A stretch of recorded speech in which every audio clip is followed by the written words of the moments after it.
Hey everybody, welcome back to the Silent Hill 2 remake Otherworld of Brookhaven. It is Thanksgiving early morning over here, and we're gonna record some Silent Hill 2. We only have a bit of time, so we're just gonna continue on searching for the remaining glimpses, memos, and strange photos in the hospital.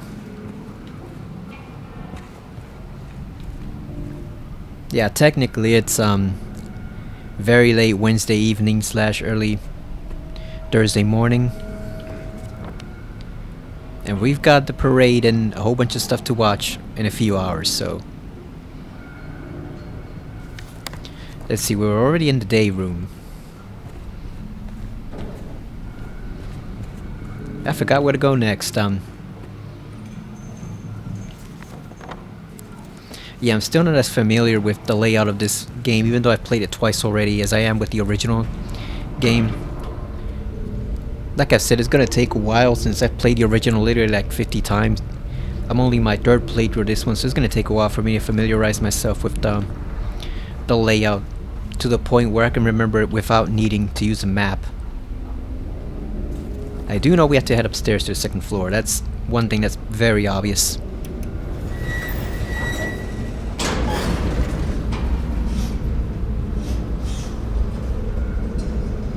Oh boy, I've been reading some of the threads on the Silent Hill Reddit. Some of the older threads about hot takes that people have about the series. Yeah, it's not combative really, but that's probably not a good idea. You know, there's lots of, shall we say, interesting takes people have on the series, like you know, the ones that say the remake is bad without explaining why it's bad. The ones that say there's a lack of subtlety in the new game, that, you know, it used to be more subtle before and now it's straight in your face.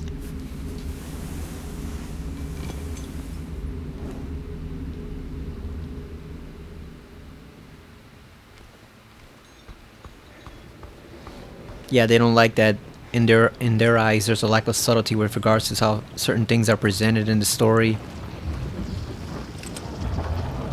But the thing is, you kind of have to do it that way because it's a modern audience, not taking into account like shorter attention spans and all that stuff. But like one post I read said oh, a lot of this stuff was already explained in the threads in the old Silent Hill forums. It was crystal clear there. Yeah, but the problem is those forums are all gone. You know, all that stuff is not there anymore. Like if you want to refer to like this game facts thread on what this meant in the original, or if you want to go to like this Silent Hill forum thread on what James really meant by this, like none of that stuff is around. Like unless you want to go back to the Wayback Machine and look up that stuff, it's not there for new fans to find. You know, those resources are simply not there anymore. And the couple of forums that are left are pretty hostile towards newcomers. It's kind of like the same as Star Wars, where there's a mannequin there. Yeah, like the Star Wars fandom is not really all that receptive. It's not really all that receptive towards newcomers, so like... Oh, it's a nurse. So like the thing is, if you want to refer people to like certain forums or stuff and explain, oh, what this means in Star Wars, what this means, like a lot of times it's not really possible because the forums aren't really that friendly.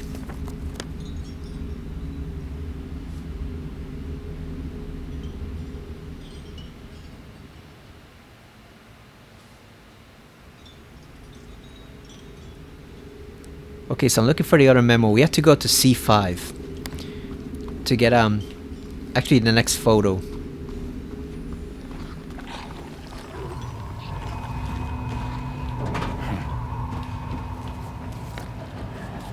Okay, that's locked for now.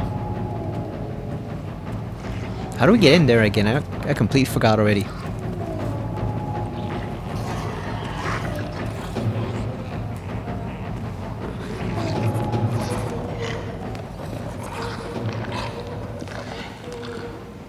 Does she see me or not?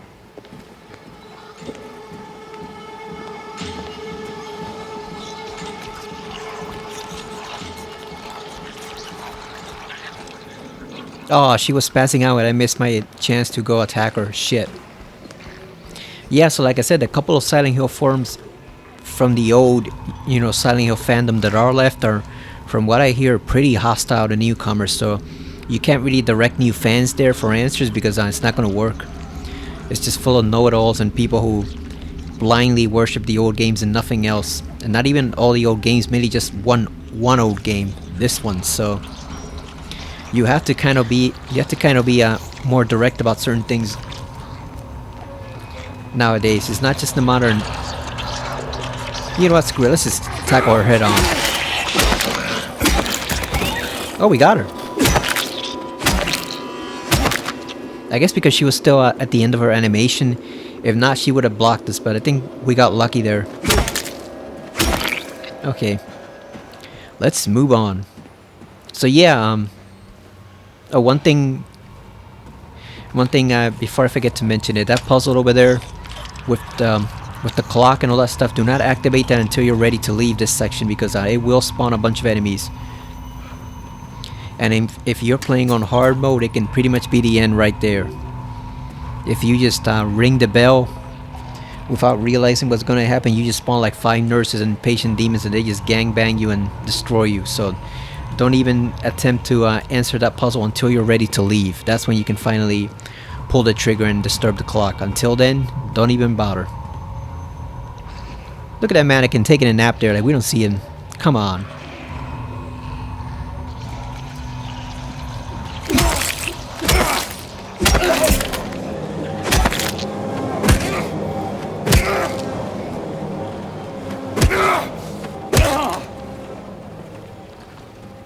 How close is she?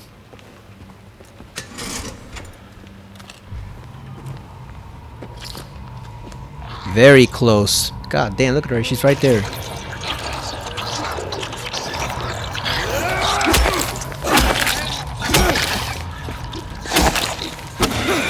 Ooh. God damn.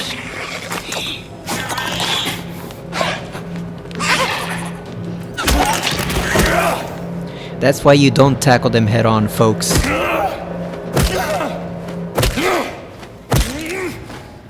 That is exactly why you actually wait your turn. You don't want to get walloped by that pipe like James just did. That's why you wait your turn. What was up here? Yeah, it's gonna take me a while to get used to all the stuff in here to the point where I can remember it as easily as I do 2 and 3. Probably maybe like 1 or 2 more playthroughs we can get it down. It's just a lot of stuff to remember.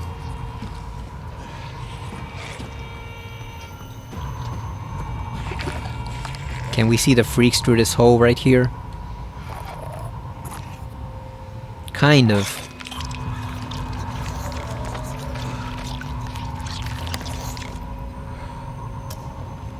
So yeah, like I said, they have to make things more straightforward for a modern audience. That doesn't mean you take away all the mystery out of it, but some things have to be made more clear because a lot of the resources that used to be there for fans just aren't there anymore. And the very few that are there are kind of guarded zealously by like some very hardcore fans who don't take kindly to newcomers. So even then, it's not a friendly resource if you're a new fan of the series. Like if this is your first time getting into the series, I'd probably advise you not to check out those older fan sites and leave the and just read the wiki instead. Just read the Wikipedia entries. Or not Wikipedia, but I mean the wikis on the internet, the Silent Hill wiki. Just read that instead because it's not going to be pleasant.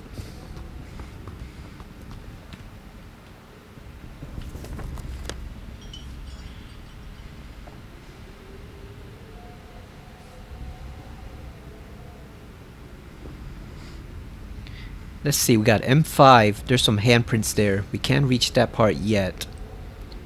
Oh, I think we gotta go to the director's office to reach M5. You have L3. There's another, we gotta go to the observation room for that one. And then you have C5, which is also locked. So okay, we got a ton of work to do, because all the stuff we need to get is locked.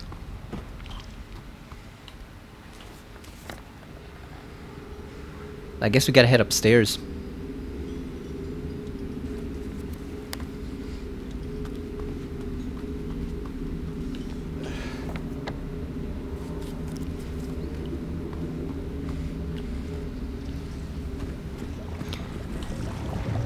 Another opinion I also disagree with it, the people that say, oh, you should just cut out the cult entirely, because it doesn't work anymore for the series. It's like, you know, without the cult there is no Silent Hill, period. Like without the cult there is no Silent Hill 2, because there never would have been a Silent Hill 1. It's funny how people fail to grasp that they're saying, oh, you should just cut out the cult entirely because you know, it's not needed anymore. And the thing is, like, if not for that cult storyline, there never would have been a Silent Hill 2 in the first place. You know, that was what made Silent Hill different from Resident Evil at the time, which was more biological based horror, you know, zombies, mutations, stuff like that. It was the cult that gave it a supernatural twist. Gotcha. Got you, nurse. Yeah, I gave it a very dark supernatural twist that other video game series at the time didn't have, because they were following Resident Evil's, you know, mode of horror, biological horror, which is completely valid. But again, the cult was what made Silent Hill different, and it made it different without being an overly evil cult. You know, the way you traditionally see in other movies or TV shows and stuff like that, books and everything, Stephen King books. Like, that's also one thing that annoys me, the fact that I was seeing older posts from people saying, oh, well, the cult's been done to death in other TV shows and movies, and that's why Silent Hill shouldn't do it anymore. It's like, yeah, but that has nothing to do with Silent Hill. You know, that's like saying, oh, Star Wars shouldn't do this concept because it was already done in Star Trek or Battlestar Galactica. It's like, those two have nothing to do with Star Wars. You can't prevent a series from using a concept just because it was used somewhere else. Like, that's stupid, because the twist Star Wars is going to put on it is going to be very different from the twist Star Trek put on it, or Battlestar Galactica, or Farscape, or anything like that. Same thing for Silent Hill. Just because you know, just because, oh, Midsommar did a religious cult, and then The Witch did a religious cult, and then this other movie or TV show did a religious cult. Yeah, that's completely different from Silent Hill. That has nothing to do with this particular series. I mean, in my personal opinion, the whole inner torment thing with James and all this stuff has been done to death in other...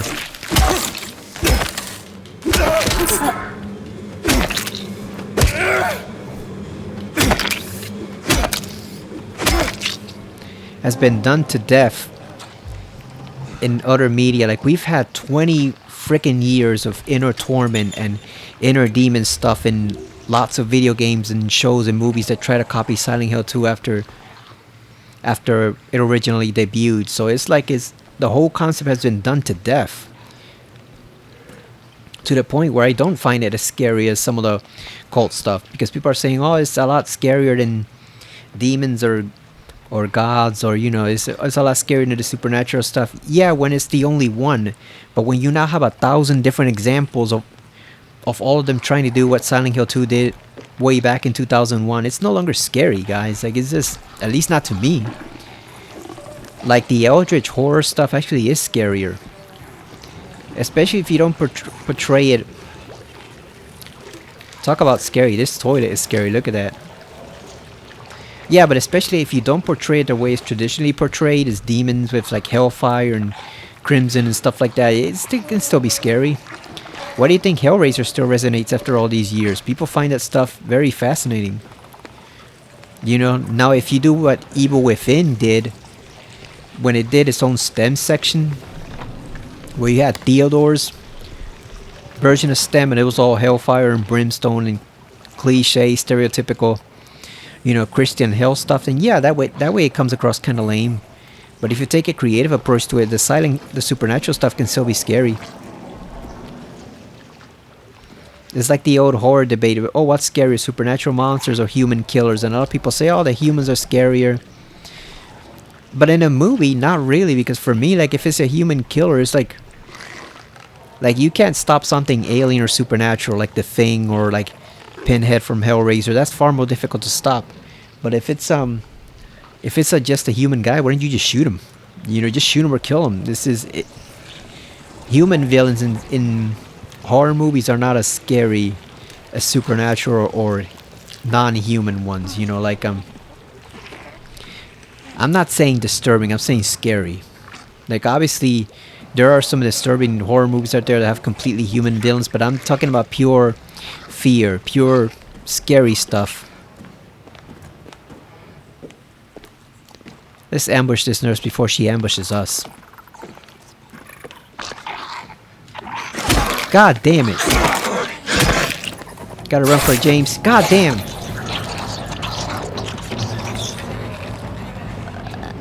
We're running. Damn, here she comes.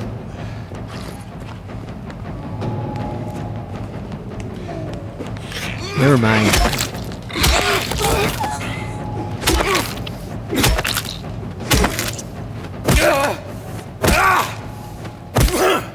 She was not gonna stop. I get the feeling she was gonna follow us all the way up 2 floors if she needed to. She was coming for that ass.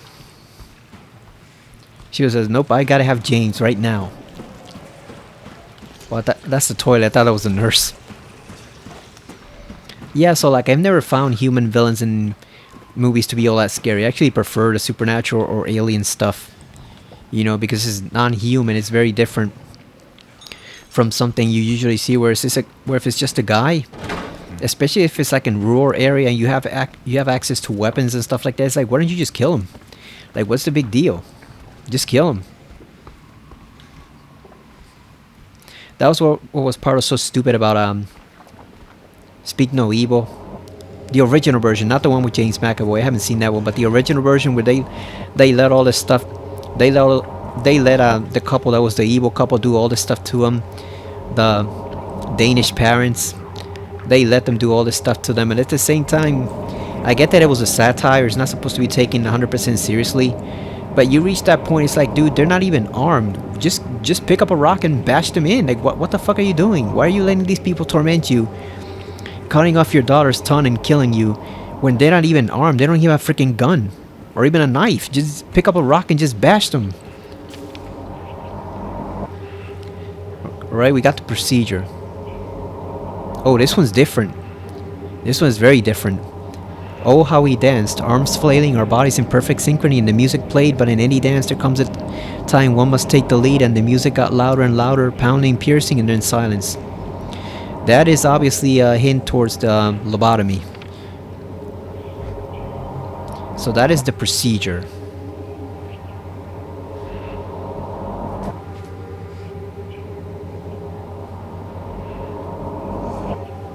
Yep, that is our next memo. That is the procedure. So we got one.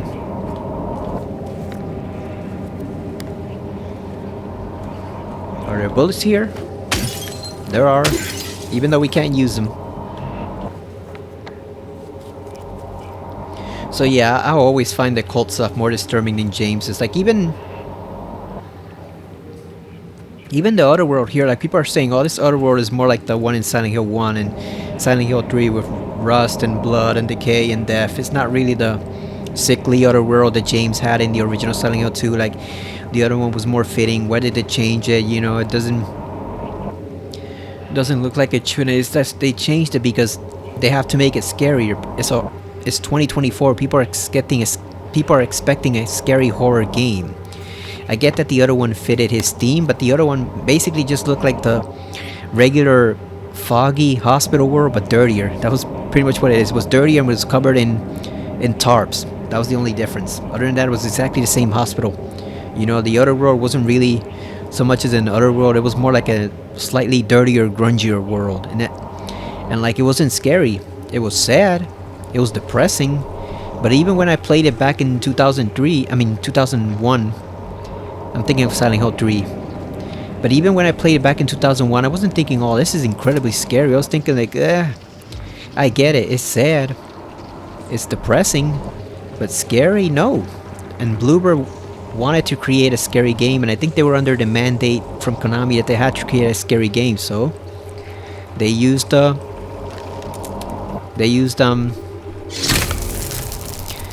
of the Silent Hill 1 and Silent Hill 3 motif. You think we could just stick the dog key in there and just give them a lobotomy with the dog key? You know? We don't need a freaking knife. Just stick the dog key in there. Give them a lobotomy that way. So yeah, this other world was far scarier than the previous one. And even then, like, look at this thing that's filthy. It looks like a combination of like the Last of Us Earth and Alessa's other world from Silent Hill. Look at all the mold and grunge and rotten food, half-eaten apples and stuff. So like, this is still plenty disturbing. Like, you would not want to be in this place. You had the chains from Hellraiser, obviously. There's a nurse in there.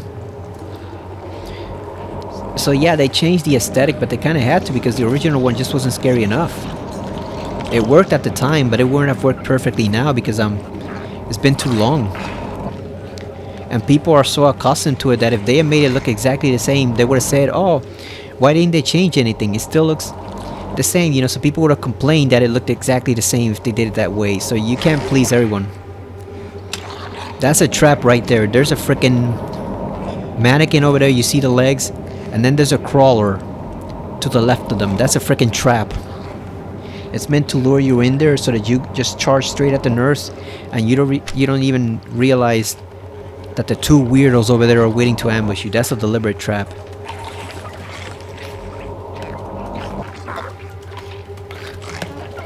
See, there he is. There he is. Let him come to us. Ooh. It's one of the toxic ones too. Fuck those guys. Those freaking puke bags. Okay, we got one. We still got the weirdo mannequin over there, but we can deal with them. I want to see if the nurse comes over here.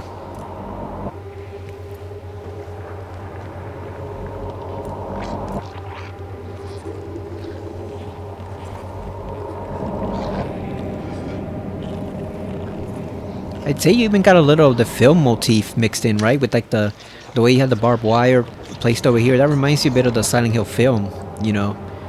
In a nice way, like not ripping it off directly like Homecoming did, but kind of just referencing like, oh, here's the barbed wire that you might be familiar with if you've seen that film. It's a nice touch.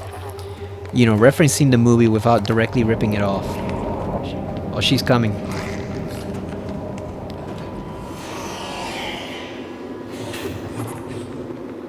God damn. She's really gonna follow us all the way here.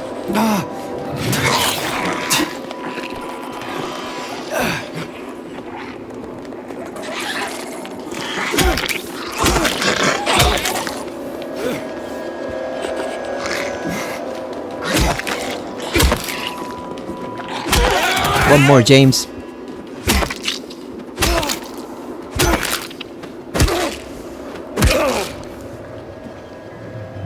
I've seen a couple of people even saying that all the enemies aren't as well designed in this game, and it's like, are you seeing? Look at the detail put into the nurses. That's way beyond what they did even originally because they were limited by the hardware then. It's just like, I think people just don't want to accept that some things can be done better, and they're finding excuses not to give people their due credit.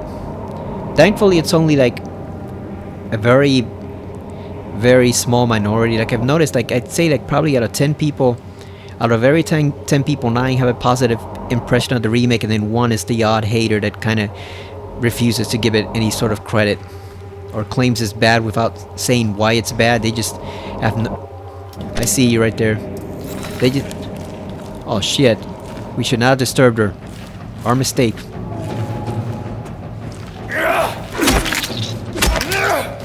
Sorry for disturbing you, ma'am.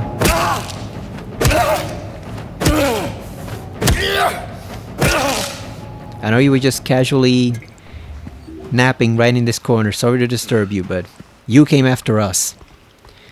We didn't force you to walk over here. You sauntered over here on your own. Got one there over there too. You can see the legs. Oh! Yeah, you get back here. What are you doing? I gave you a chance.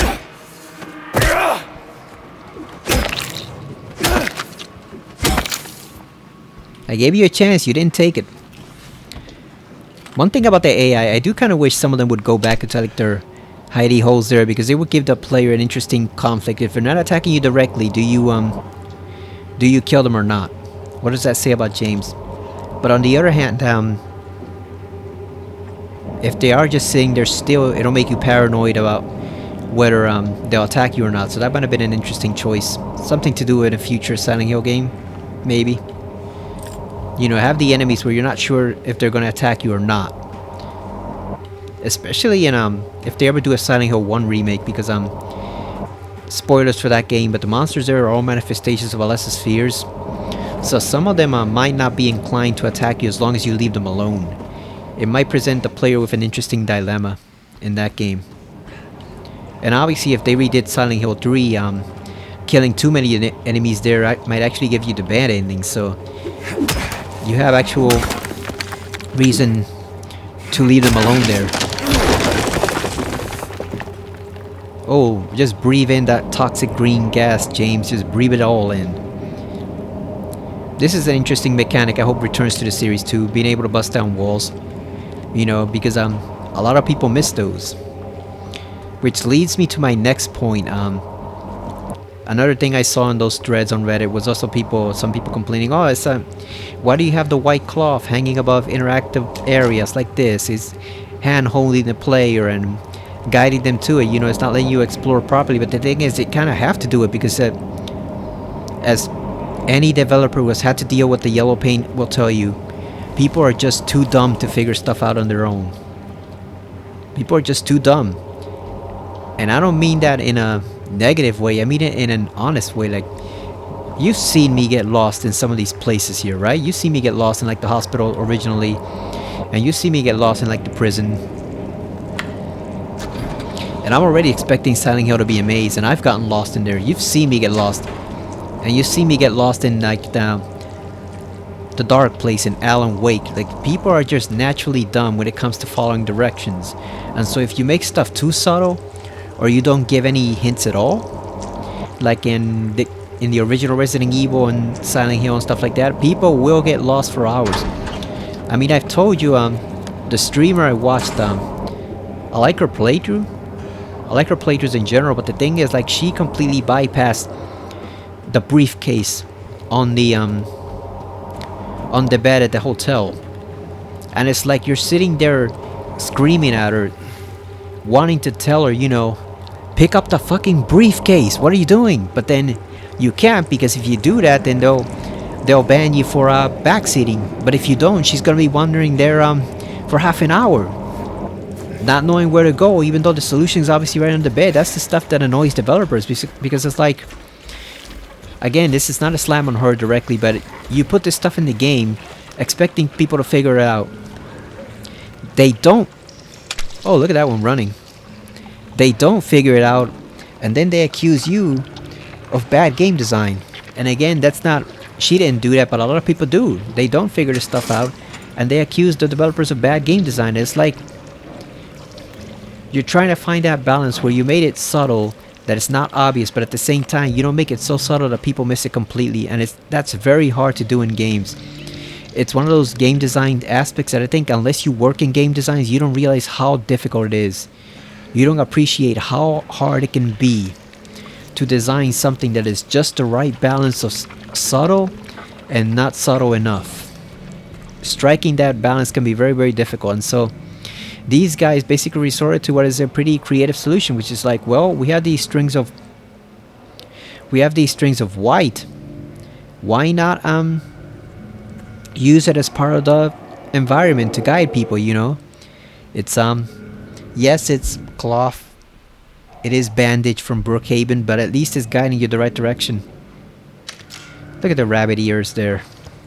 It's like an old TV set. Someone's cut. Who the hell? Get back here.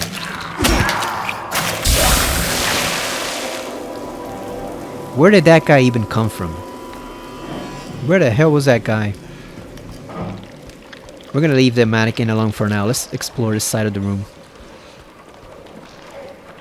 Oh, there's the nurse. Got some bullets. Damn, we're up to 288 by now. The menu has changed. It's all rotten. Look at that. Potatoes rotten, rice rotten, bread rotten, meat rotten. Everything's rotten. They're probably serving human flesh at that point too. Oh no, she saw us. Did she see us? Dare we check? Come on, turn around. Turn around.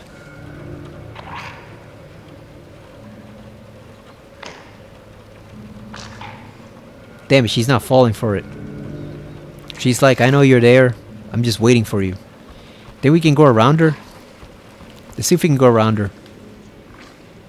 Assuming there's not a mannequin over here. We just gotta approach it slowly. Oh, we're not gonna be able to do it because even though she's spazzing out, she can still see you.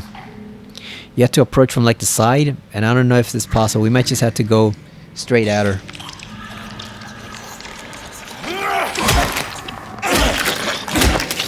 Yeah, we just have to go straight at her. We can't get around her.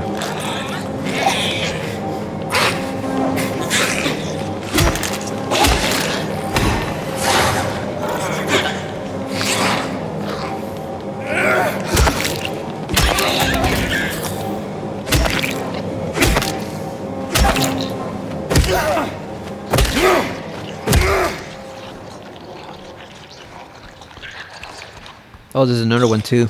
You can tell by the noise they're making that it's a nurse.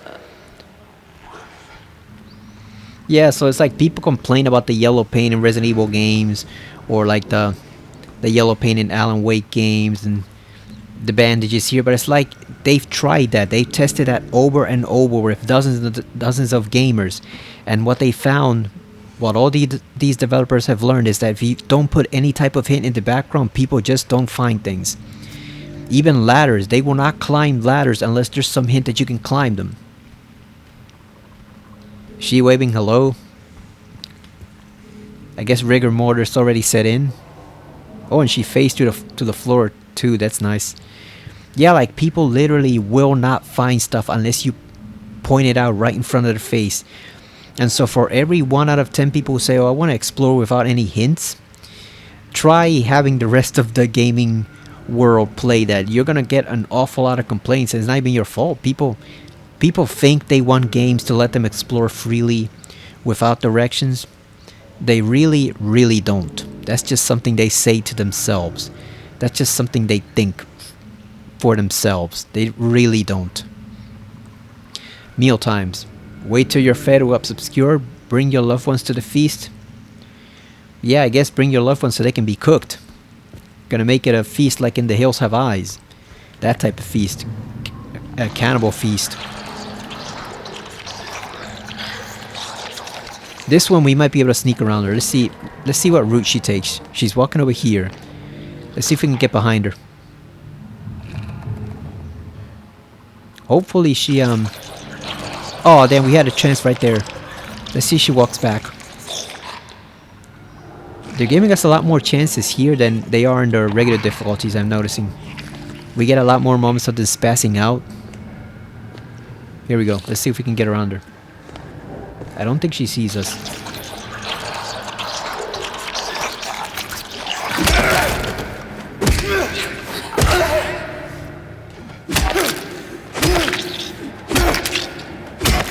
Look at this perfectly set trap. Nurse, mannequin, mannequin. Look at this shit.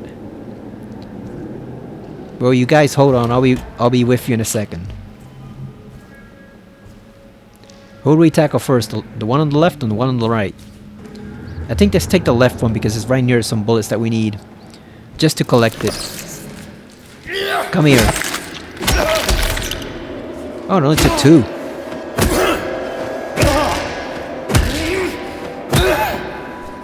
It must be frustrating to be a game developer sometimes. You know, be a game designer and you make this stuff, you make these decisions that are for the benefit of the public. Because you know from dozens and dozens of hours of playtesting that people are not going to respond to something unless you make it obvious. And then when you release it, people say it's too obvious and you should make it more subtle. And it's like, we tried making it more subtle and nobody got it. Nobody knew where to climb ladders, nobody knew where to open doors, nobody knew where the items were. Oh, look at you all badass.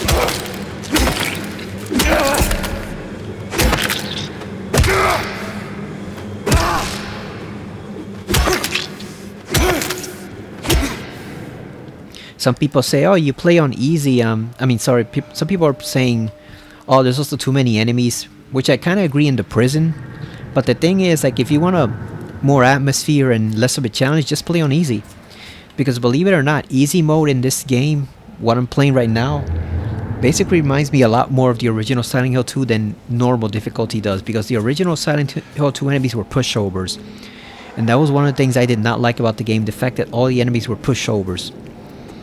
I get that it's thematic, I guess, to make it seem like, oh, James is this big bad bully going around, and that implies to you that there's something wrong with him. But it just made for kind of lame combat, because you know that none of the enemies could threaten you besides the doorman at the end. Those were the only ones. The nurses could get the best of you if they got you surrounded, but even then, you weren't immediately in danger to where you were in Silent Hill 3. I like the Silent Hill 3's enemies were so vicious. You know? I love that aspect of the game.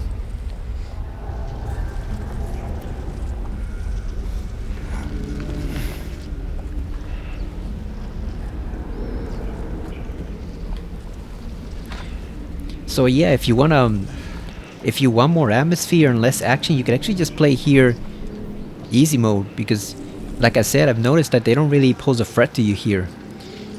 And you can say, oh, but that's cheating. Not really. You know, I mean, like, that's why it's here. If you want more story and atmosphere as opposed to combat, you can just choose easy mode. That's why they put it there. It's not put it there to baby you, I guess. Like, it's put there for people who genuinely just don't want to be challenged. There we go. We got the Key of Bliss.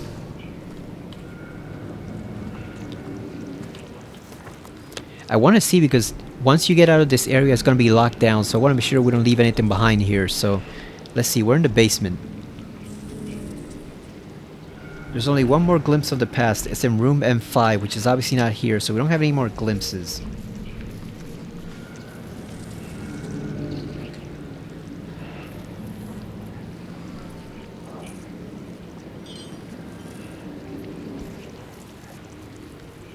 We have M3, we have L3, and we have the director's office for the memos.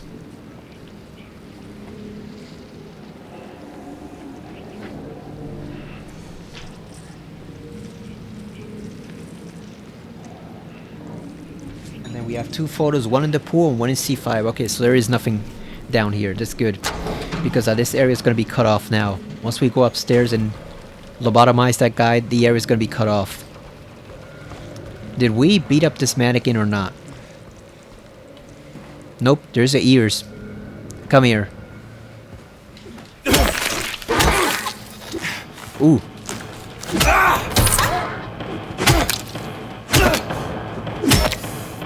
Sorry, I'm sure you were just minding your own business, but I needed to scope out this place over here.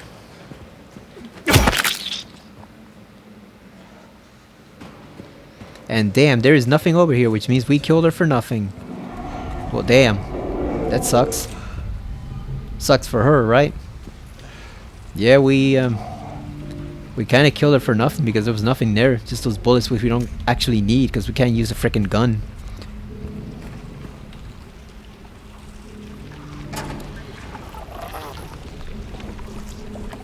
Somebody's over here. What the hell? That's a nurse? What was she doing in that stall? Is she really gonna chase us down all the way over here?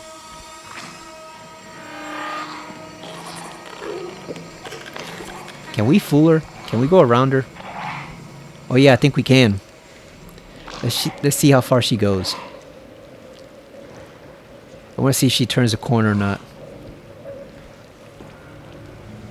I think she left. Oh no, she's still there. Shit. How does she see? How does she know?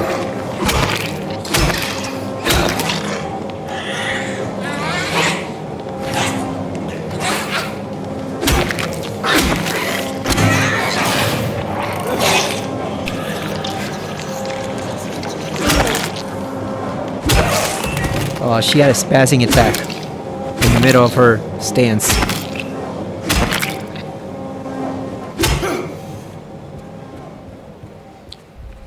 I like the atmosphere in this game, in the hospital. Here, the fact that the ambiance is still more or less the same as the original, but they add their own little touch too. So what is in here? What did we come in here for? Got bullets. Got a syringe. There we go. Damn, James has his own pharmacy on him. 44 health drinks in him. And 11 syringes. He's just gonna sell all that stuff to some junkie after he leaves Silent Hill. Just sell it to some drug. Just some drug addict. They can just buy all the drugs. Because he's gonna need cash.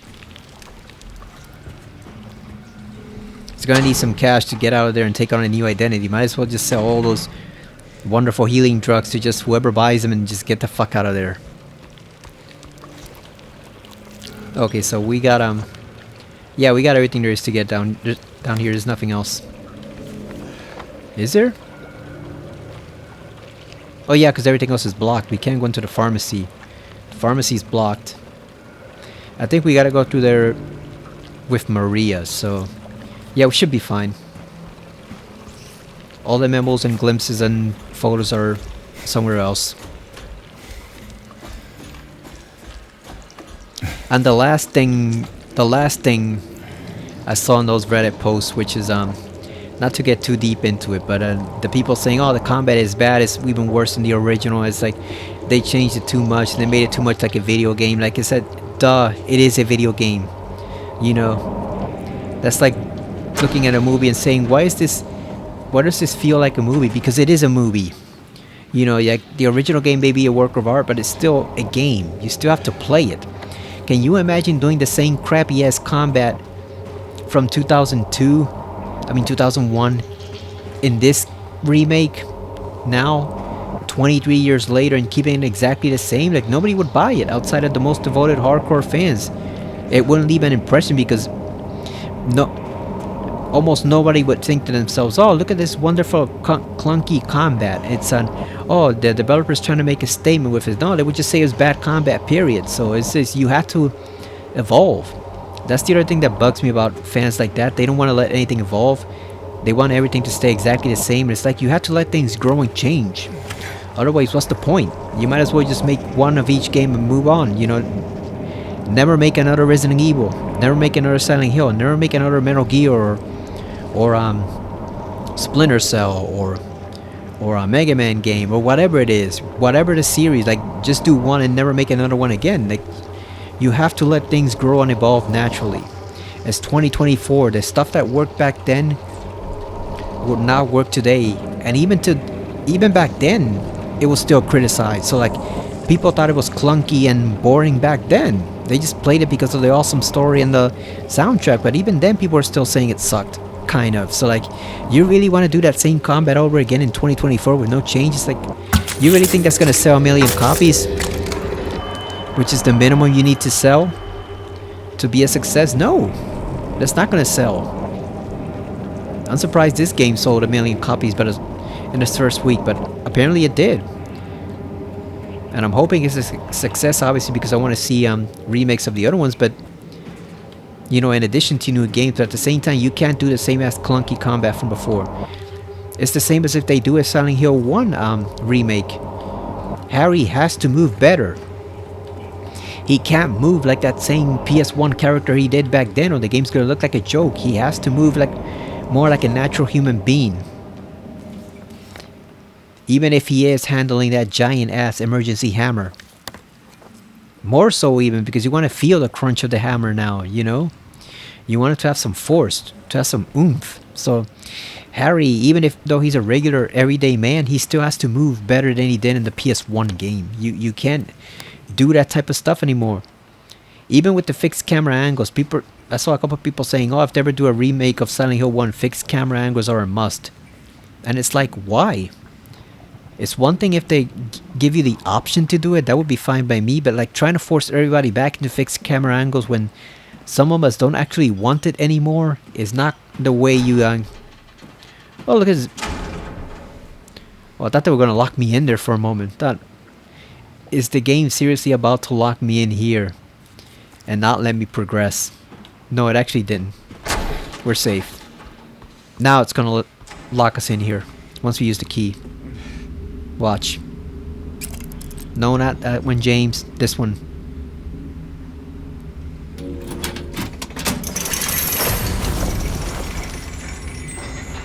Oh yeah, look at that. It's tarped over now. It's over.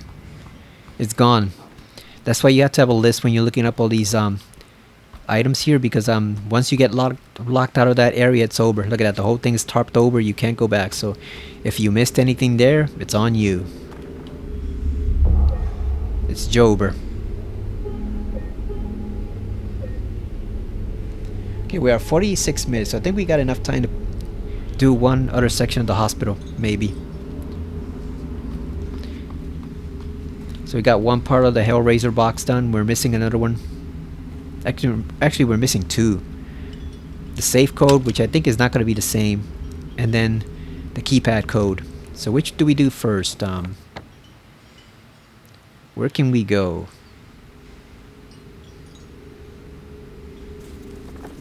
Actually, I don't think you have a choice, right? I think you have to do. You have to do them in a certain order. Look at that. We have 296 spare bullets. God damn. Oh, do we have to do the clock now? Do we have to? Can we go somewhere else?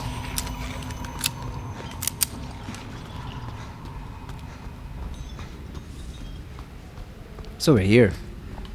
Oh, that's the other section. Yeah, let's go over here first. Actually, I think that is the clock section, because I think the other one's in the basement.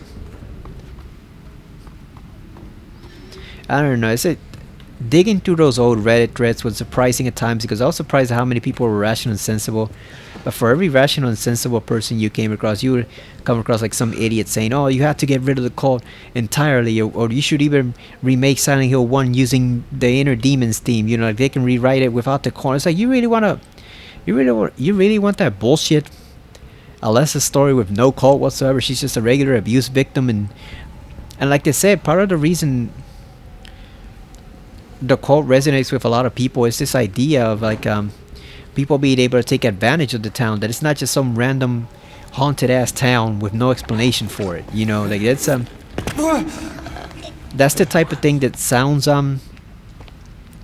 appealing until you actually do it wrong, and then we see why it really doesn't work sometimes. Because like even the Twilight Zone, even though Rod Serling always has that line like, "Oh, this happens in the Twilight Zone," or "This person finds themselves in the Twilight Zone," or "This is only possible in the Twilight Zone," like there's always an actual explanation for it. It might be a supernatural explanation. It might be one that doesn't really fit with science or what you believe about the world, but there's always an explanation for the things that happen in those episodes. Rod Serling very rarely wrote something that did not have an explanation. Sometimes it was a crappy one, but it was still explained. It was just explained in a way that left some mystery to it, you know. Like even in the one, like in the episode with the devil, where some people get bent out of shape saying, "Oh, well, why did he include the devil in there? It makes it lame that it's really the devil." Yeah, but the thing is, then you have a whole bunch of questions like, how did the devil get there? How did they capture him? Is he really the devil, or is he just a demon, period? You know, how far does his influence spread? You know, like there's still a whole bunch of questions that are left unanswered by that episode. Or you know that it's supposedly Satan and he escapes at the end, but there's like easily a dozen questions left in there that have no rational answer and never will, because the story wasn't written that way. It's the same thing with the Odyssey of Flight 33. Like, you know, they go back in time, but how do they go back in time? How does that process with the wind allow the plane to travel back in time? You know, what are the repercussions of the going back in time? Does it change the timeline? There's a whole bunch of stuff that you never answer. And I know people say, oh, they don't like that the cult is there because it explains away too many things and it makes it all a traditional stereotypical horror story with evil cults and gods and stuff. And like ancient gods aren't scary, you know, the whole bunch of stuff. There's our second and last glimpse of the hospital. Let me write that down.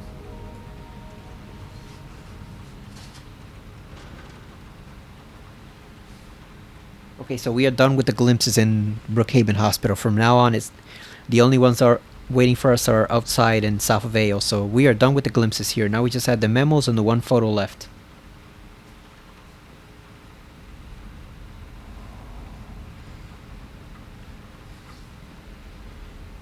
So we gotta go to L3 and M3. We gotta make sure we don't miss those two rooms, because if we do, we're screwed. So oh, there's M3. We must have missed it already.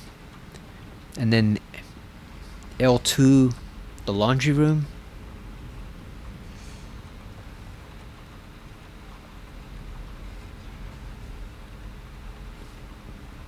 Ah, okay, that's the one we gotta climb. Okay, we gotta climb that one.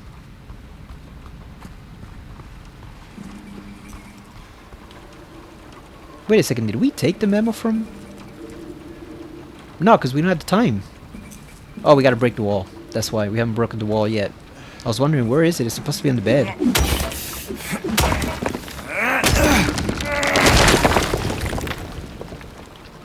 Yeah, like I was saying, like, it's one thing for the town to be unexplainable in some ways, but if the town is just a regular plain or haunted town with no explanation for it whatsoever, that stuff tends to bug a lot of people, and it bugs a lot of critics too. Like, you don't have to explain everything, but you have to explain at least a couple things.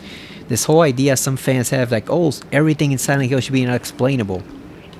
Then what is even the point? Watch it go dark. So, okay, so we got 2. 1 year they've been watching me. So many pills they fed me. When a loud hour comes, I tremble every night, every time the light falls. I think this one might still be the same. It's 1, 6, 2, and then 1, 6 the time, and then 2. Okay, we got the calendar page.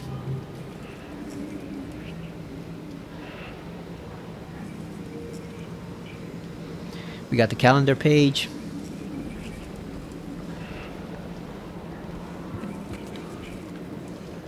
Watch it go dark. We want to make sure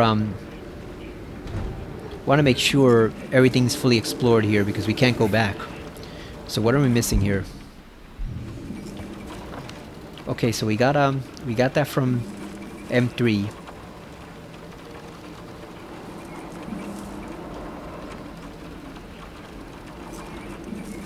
And we got L3 and C5.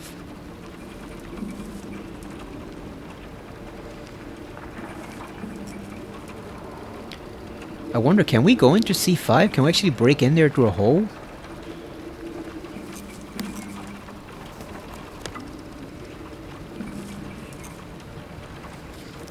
What else is in here?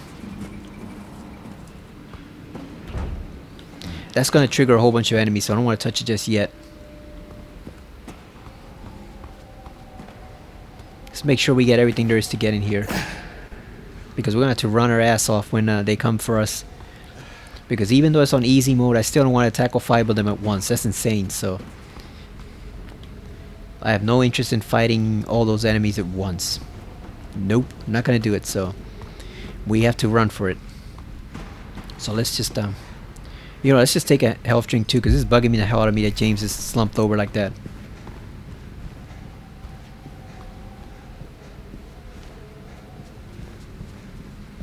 I think the worst fans though are the ones that say the game is bad without articulating why it's bad. Like, you can kind of tell those are the people who know deep down inside that it's not really true, but they just can't find any other reason to justify it, so they just say, oh, the game sucks. How? I don't know. What's bad about it? I couldn't tell you. What did you dislike about this compared to the original? Oh, so many things. What are those things? Well, there's too many to go into. And you just want to facepalm because it's like, so you basically have no argument whatsoever. Zero. You have nothing. You've told us nothing. You just know the game is bad somehow, even though you can't articulate why it's bad. Yeah, that'll convince people. That's way, way convincing. Oh yeah.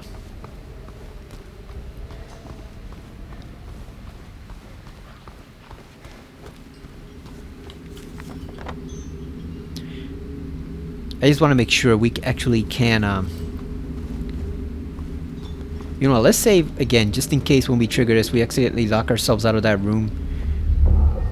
I can actually go back and retrieve the other memo.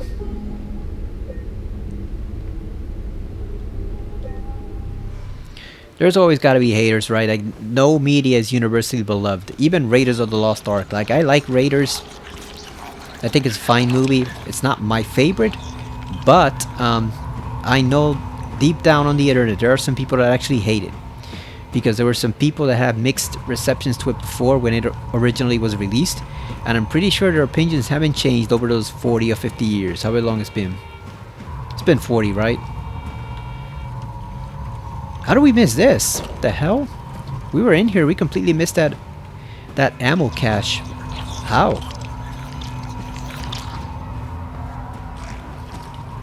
Okay, so we have reached as far as we can go. Okay, so now we can go back and trigger the clock. I just wanted to make sure.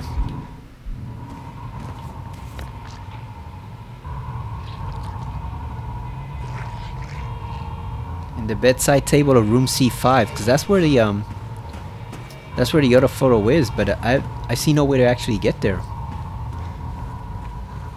Let's see. So we got the broken urinal there. Somebody, I guess, made a mess. Okay, so that's locked. Can't go in there. This is locked. There's no way to get into the door, right?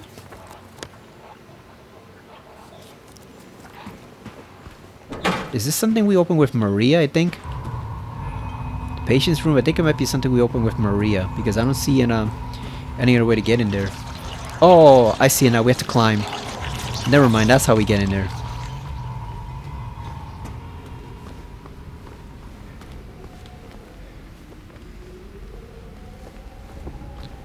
Okay, so we do have to climb. Like I said, I'm still not familiar with all the patterns and puzzles and stuff of this place. I think I gotta give it one more playthrough before I really become as familiar with it as I am in the original. Because the original, I know everything like the back of my hand. I know everything, where to go, what to get, everything we need to get. All the puzzles, the solutions, even on hard. I know all that stuff already. I played the game like 50 times. Same thing for Silent Hill 3. But this one, not so sure. Like I said, I gotta give it more time. Gotta let it marinate a bit, you know. Eventually I'll get it. Okay, trying to trigger that clock, and 1, blow our eardrums out, and then 2, actually run for our life. Before we do, let me actually see the route. Okay, so the clock is there to our left. So we're running to the restroom, right? So I think, do we have to run straight? No, we have to run. We have to run through this section and then take a turn. Okay. So we go through the room, we run through that crack over there, and then we get out of there. And I said it was a 1-6. The end number was 2, and then you had this one.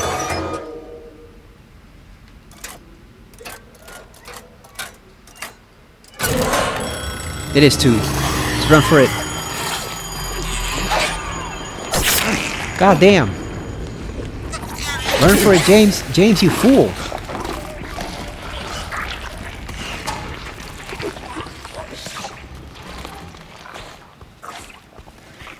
Stay in your hole over there. You can all stay in your hidey hole over there. I'm gonna lock those guys up. So it is 2. So it is 1622, right?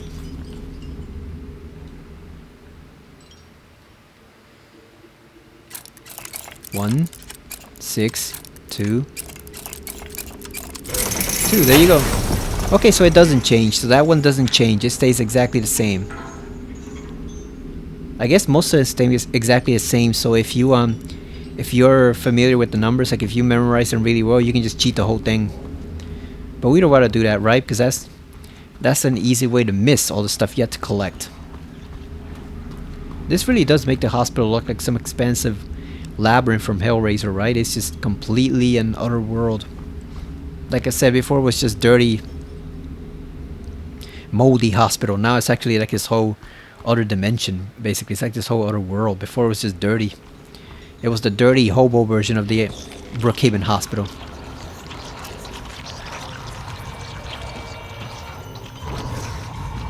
Okay, so that closed. Where's the wall that we have to bust down? I know it's somewhere over here. Where's the damn wall? Oh, here it is. Oh, we could have done that earlier. Could have done that way earlier.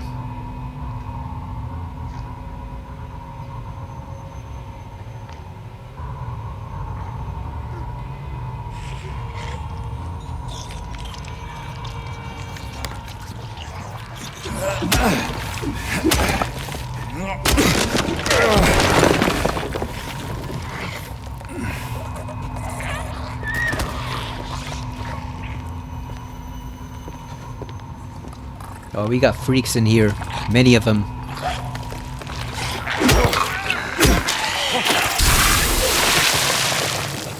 Oh shit. Get out of here, James. Really?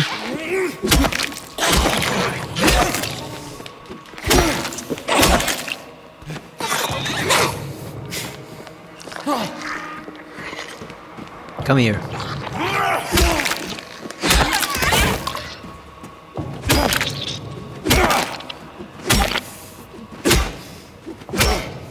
Yeah, James is the pipe master. He knows pipe food.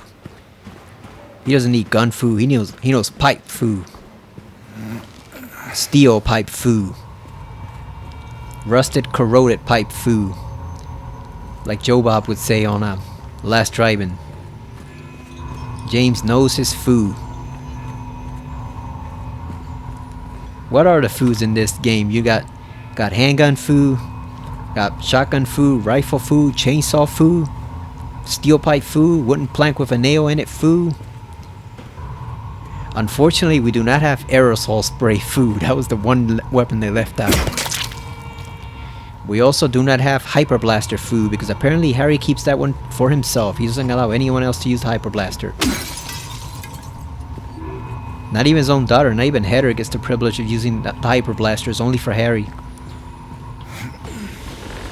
So he got plenty of foods in the game. Leatherface would be proud of the chainsaw food, especially with that whole gesture that James makes when he's just standing there with the chainsaw and he just rears it up like Leatherface does. Like old Baba would be proud of that. Hello? There we go. I do like that it automatically lowers once you've set it into place. It lets you know not to keep pushing it, because there are some games where unless you push them exactly right, it's not going to work. And we're actually going to deal with that in a couple of weeks when people start playing, people who haven't played Soul Reaver and Soul Reaver 2 start dealing with the block puzzles there. Mainly Soul Reaver 1. I don't think Soul Reaver 2 had any real block puzzles, right? I think it was just the first one.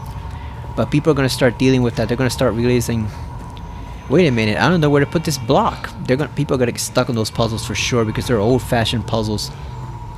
And we're going to be dealing with that. But this one lets you know in a nice subtle way, you know, subtly, that yes, this is where the metal drum belongs.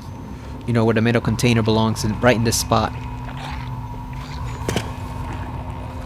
James, climb up here.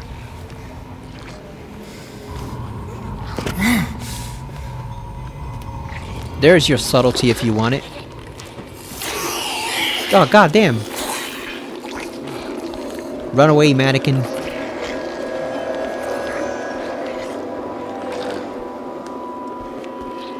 Let's play hide and seek with this nurse.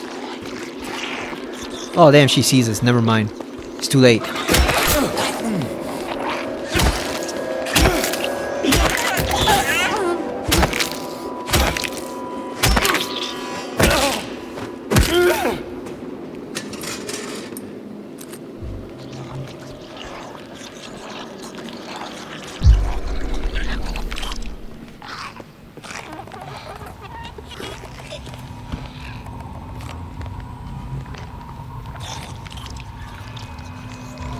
I do look forward to when the nurses go away for a bit so we can start racking up some more health. Because with the slashes that they do, it kind of forces you to use health even on easy mode. Oh god, you fucking mannequin. You wanna rumble? Let's rumble.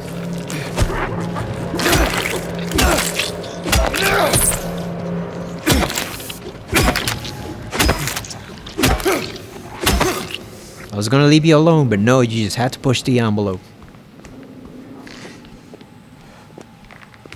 God damn. Now we alert this woman. Ah. Never ends. God damn you, mannequin. You fool.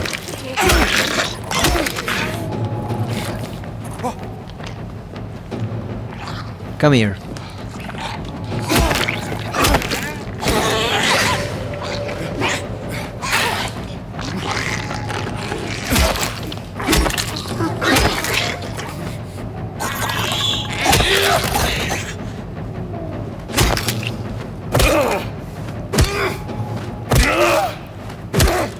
She was gonna do that overhead strike. No way was it gonna allow that to connect. At least James is still on green though. Who is that?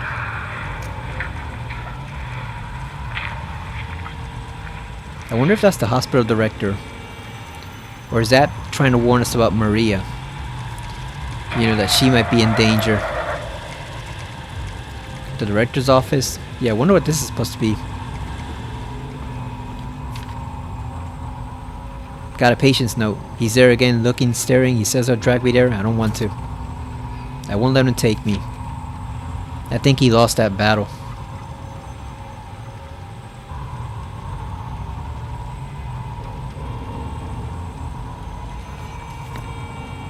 Oh yeah, here we are. Here's C5. That's where we get it from. Just making sure. I'm just glad Silent Hill is back in a way, even if we don't get any more remakes after this, which is unlikely, but you never know with Konami. They might screw up this whole thing. They might screw it up even if Silent Hill F and Town 4 are pretty successful. They might still find a way to screw it up, so you never know. Here's Maria's room. They kept the breeding. Yeah, oh, here's a photo. No one knows. 2.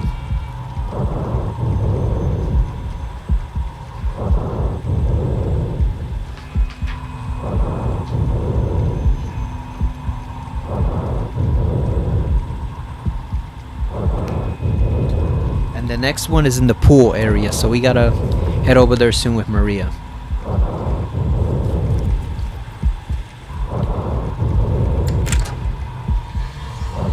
Wait a minute, what? Oh yeah, we got the director's key. I was about to say, what do we get to let us progress with the game?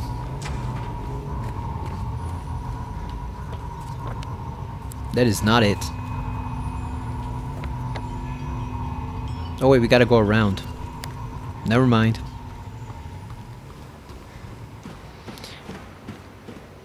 Yeah, so I think if you really like this game and you like the original, so I think just try to avoid some of those Reddit threads. Just stick to the current ones, the positive ones.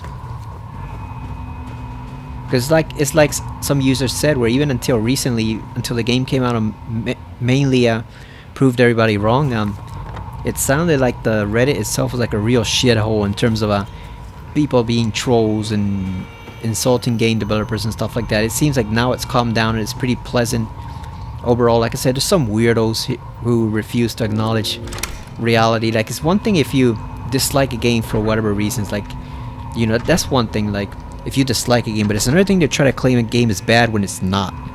That's when it becomes really really irrational, when you keep trying to claim that something is bad when it clearly isn't.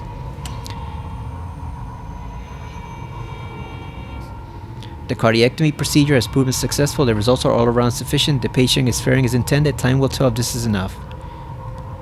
And you got what looks like a 1 and an either a greater than or lesser than sign. I think we missed this the first time around. I don't remember reading that note at all. Or even the second time around. Yeah, just stick to the current threads and be glad the series is back, more or less.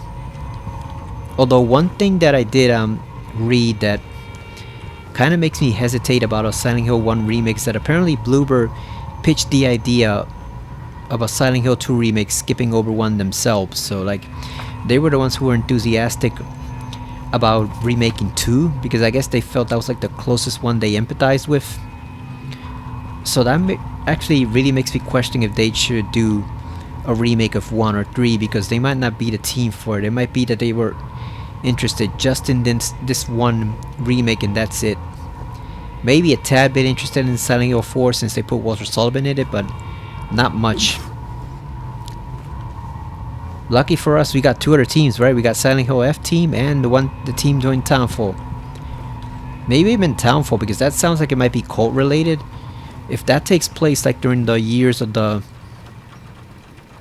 previous years before Silent Hill 1, or even before Origins, and it's cult related, that might show that maybe they're the team to tackle Silent Hill 1, because at least Bloober showed them how to do it. So it's not like they've got a blank slate and they gotta figure everything out. You pretty much know now, based on this, you know what to do and what not to do. Like, this game is mostly great.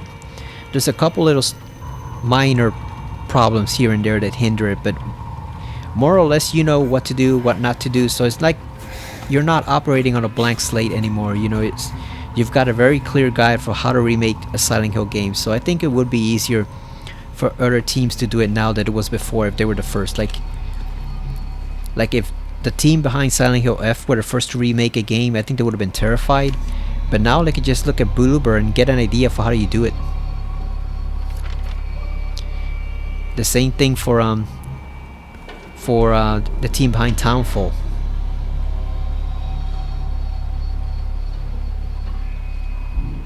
Alright, we got the nurse's note. Did we get the manic scribble? Yes, we did. Short yet haunting.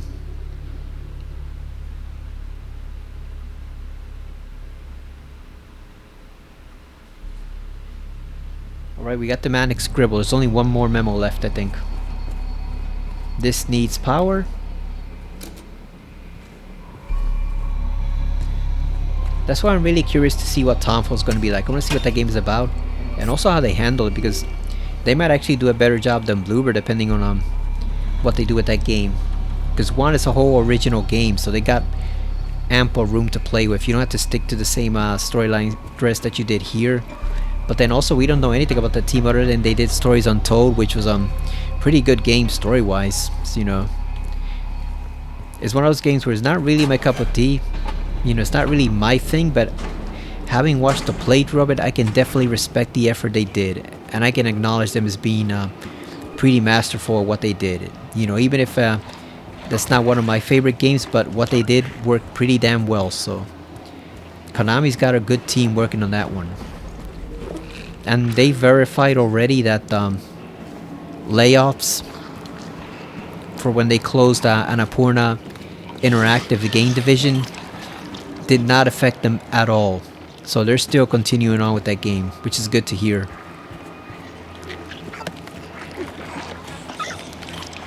How do we do this? We got a nurse, we got a crawler. Who do we tackle first? I almost think we gotta get the crab guy first, but I don't know if we can.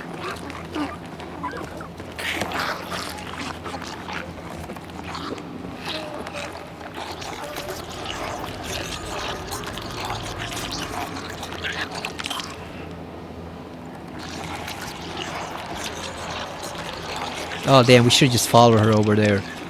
That would have been the perfect opportunity to strike. Well, while we're waiting for hearing the oh, come on, another one? You know, let's just go over here. Whatever.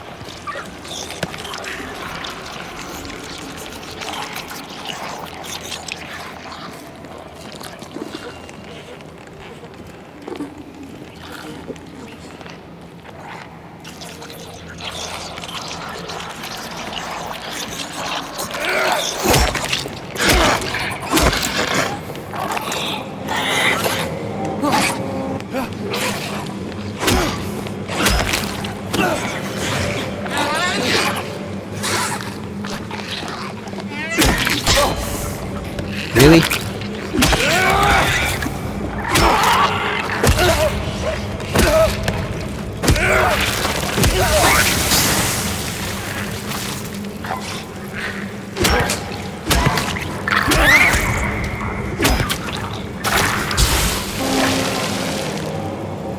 You thought you got me. You thought you got me right there, but no. I heard you coming a mile away, freak. Oh, let's ambush this one. We can still ambush her. Let's peek around this corner. Oh, she has her back turned too. Let's see if she starts passing out.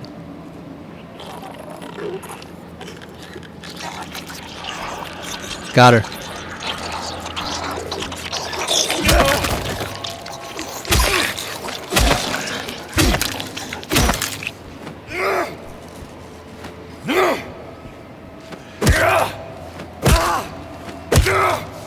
I don't know why some people are complaining that this is a bad combat system too. It seems great to me. Like, there's only so much you can do with melee combat involving a pipe or a wooden piece of plank with a nail in it. You know, there's not exactly a lot of complicated ways to finesse that. You know, it's not like header with a sword where you can do that different maneuvers and you can do blocks and stuff like that, slashes, thrusts, etc. There's only certain ways to fight with a pipe or a wooden board in it, no matter who you are. You know, it's not like, what do people expect? I think this is probably as good as we're gonna get.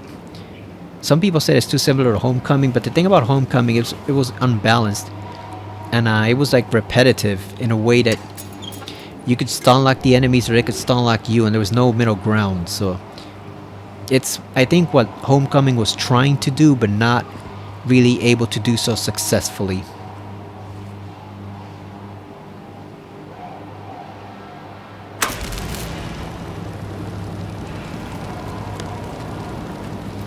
Let's get the last memo.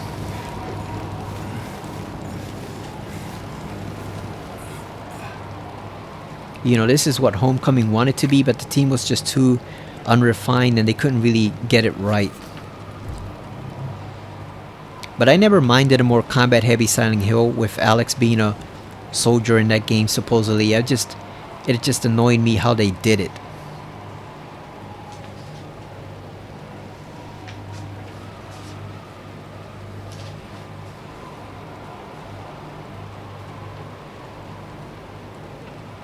Like, obviously, if they had done it well, then Homecoming would have been more of a hit, and we wouldn't be having this discussion in the first place. So, it was all about the execution, you know? Not necessarily just being combat heavy. Because obviously in the first Silent Hill 1, you fight a lot. Harry's looking for his daughter, so obviously he has to fight through waves and waves of monsters. That's not an issue. And in Silent Hill 3, you fight a lot too. That's never been the issue. The issue is always execution. 9659. Write that down, James. Alright, there you go. 9659.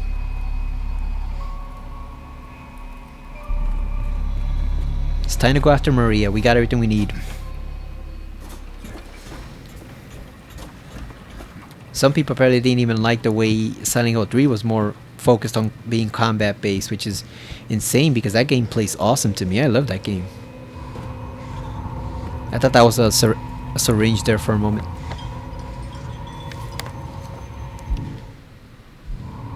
What was the map again? I forgot it already. 9659?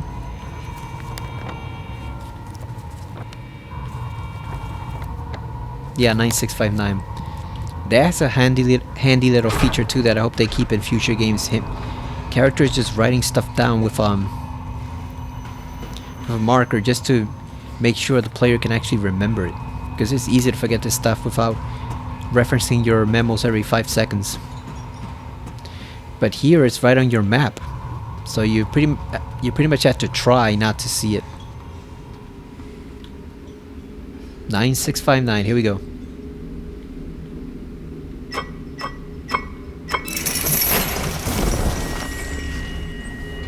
Let's open up that box. Uh-oh. Oh, I thought the game froze for a moment. God damn. That would have sucked. I was literally about to panic. I thought it froze in the middle of the box opening animation. Oh, the last complaint I saw on the Reddit, I can't even believe this one. Like, apparently some people didn't like Luke Roberts' performance. They thought it was boring, that the original James was far superior, and it's like, I don't see that at all. Like, I'm one of the biggest Silent Hill fans around, but like I've said before, the original James, he was like a meme character almost. He was like a guy who says a lot of weird and random stuff that doesn't really make sense, but it just takes hold for some reason. Like, you never really empathize with him as much as you should, because not only is he off-putting in some ways, but again, it's like somewhat like a joke character in some respects. And the people talking about the original being more subtle, none of that applies to James, because James' story, as a couple people pointed out, is about as unsubtle as you can get in that game. They tell you exactly why he did it, why he did what he did at the end. And he's just very direct with his interactions, so like, I don't get that at all. The whole, oh, his story was told subtly in the original games. Not really. You know, not really. They are very, very blunt with the way they depict James in that game at certain points. Very, very blunt.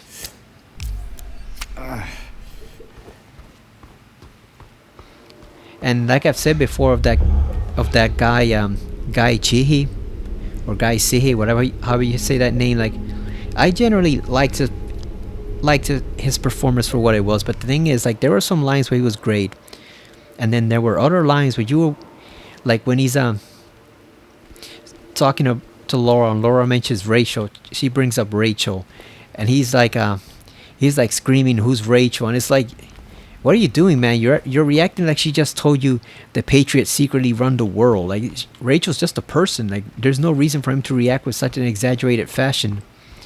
And apparently the director even said that Guy only had like one way in which he can do lines. Oh, we're gonna get the game show now. So yeah, that was now stuff like this, like the game show, that's actually I agree that one was done better in the original. There's no contest for that one, but some of the other voice acting is by far superior. Should we go down or not? Because that game's just going to be like 5 minutes long. I don't know if I want to play it right now. And I don't remember where the save point is down there. And we're at an hour 23. Should we go down or not?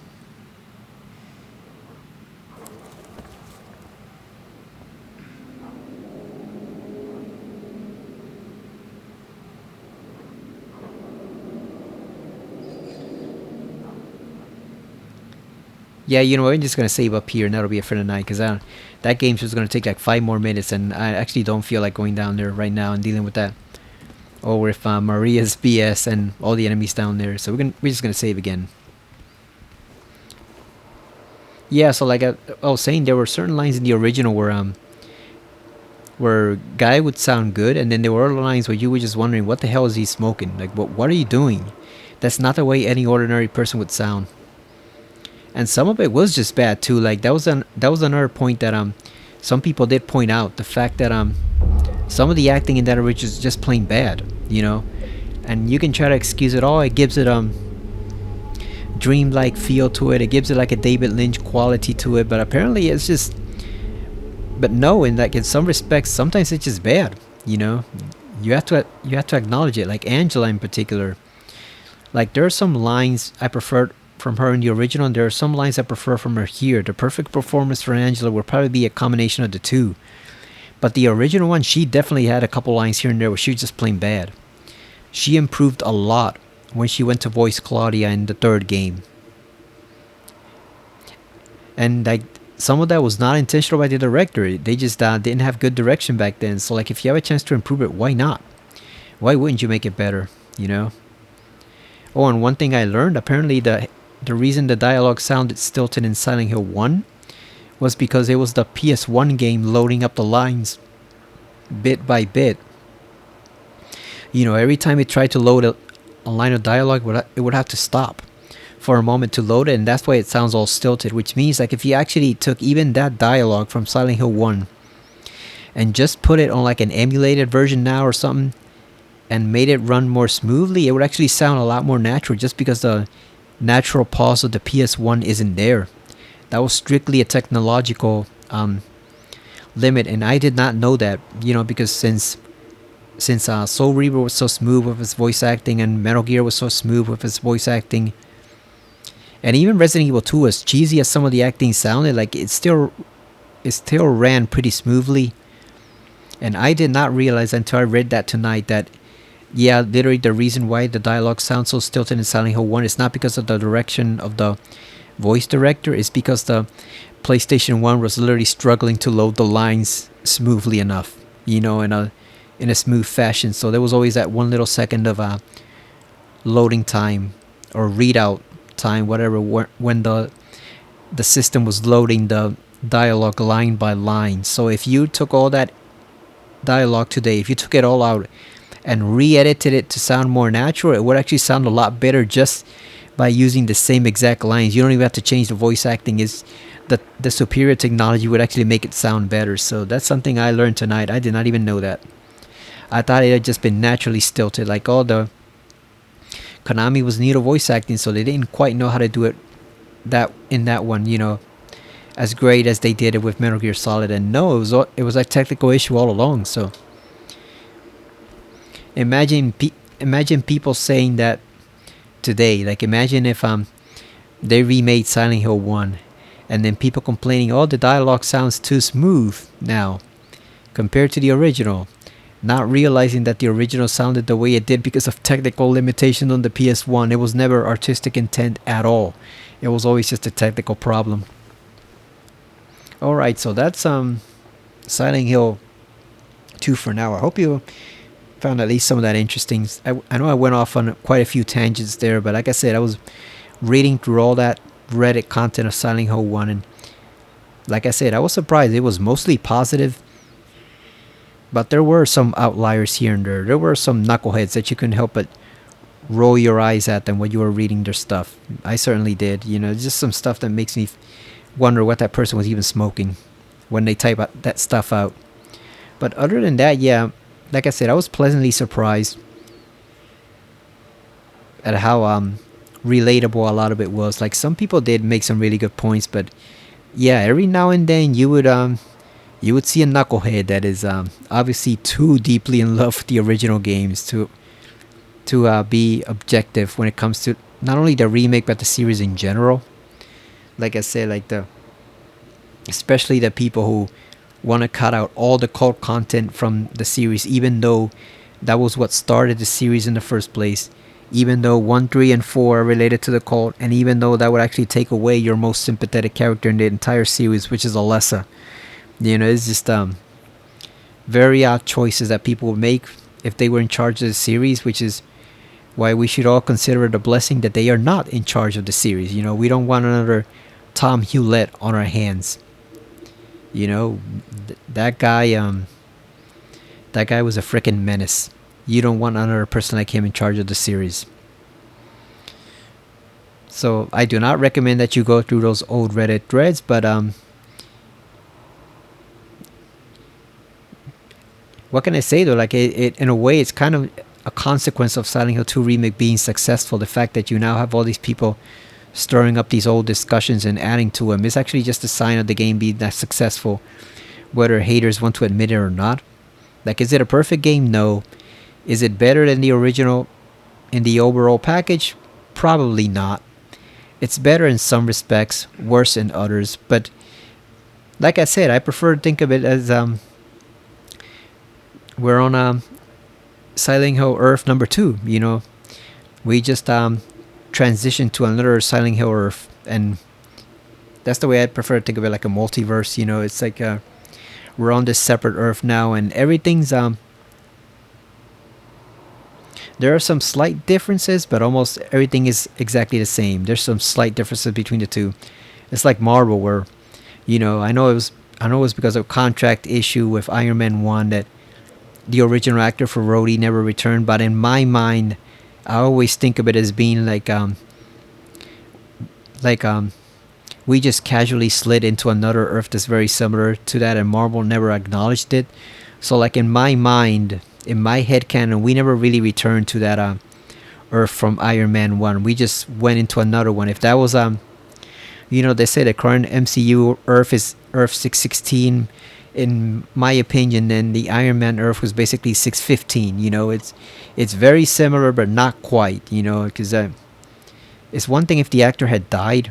If he had passed away, like William Hurt did. That's why Harrison Ford took over for him in the new movie, but for Captain America. But just the fact that the actor looks so different from what came before is why I prefer to think of it as like a multiverse, where we're just, we were on Earth 615, now we're on Earth 616. And it's same thing with the Hulk actor. That's why the Hulk looks so different in the newer movies than he did in the original Incredible Hulk. That's why Bruce Banner looks so different, because we're on another separate Earth. We're not quite on the same Earth we were before. And that's how I prefer to think of it as this. I know people like loop theory. A lot of people seem to like the theory that James is stuck in the town for 20 odd years and everything's changed, and that's why it looks different. But I prefer to think of it as this is just Silent Hill Earth number 2. It looks almost exactly the same as Silent Hill Earth number 1, but not quite. There are some subtle but fine differences.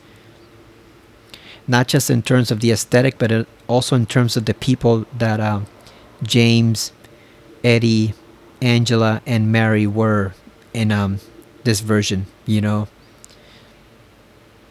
that's how I also view the flashbacks too. I don't view the callbacks as being, there's strong hints that James is stuck in a loop for 20 odd years and he can't get out, or he's in hell, or he's still stuck in purgatory. I view them more as being, one, just plain old fashioned Easter eggs for the fans, but then two is James catching a glimpse of a whole separate Earth. Because remember, Silent Hill is kind of like the Twilight Zone. It's like this nexus where reality and unreality collide. Which is why I also like the idea that some of the gods the Order worships in the town are real. Because I actually like the headcanon that even the town's own gods don't quite understand what is happening with the town. Which is why when you want a favor from them, you really have to put in the effort to get them to notice you. Because they themselves don't actually want to be here. Like Ernest, someone had to tell Ernest Baldwin in Born from a Wish that they were denying his wish to bring back his daughter. Like he wasn't going to write that himself. And if the town's not a conscious entity, if it's just reflecting people's sins and stuff right back at them, obviously the town is not going to write that on that bottle itself. Obviously that was someone who literally told Ernest, no, your request is denied. You're not going to get your daughter back. So that's another thing about why I like the idea of some of the Order's gods being real. Because I also like the idea that even if there are actual gods or spirits in this place, they themselves don't fully know what is going on with this town. Maybe they even prefer to avoid it unless necessary.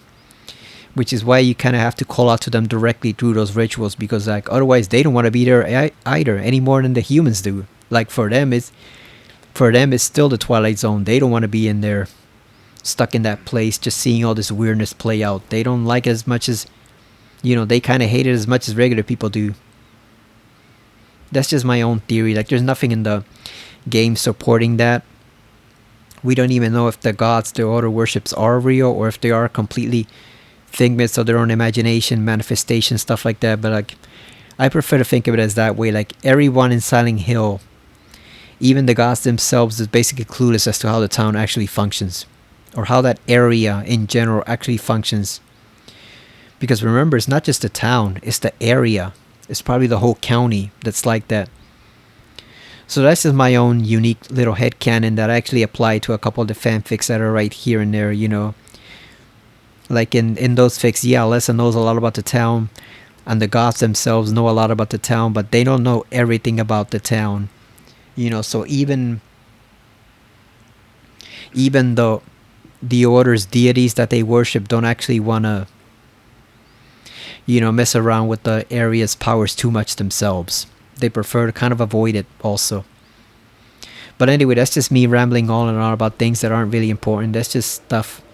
Like I said, it's fun to theorize about these games. You know, games like this and Legacy of Kain back in the day were the games that everyone would theorize about.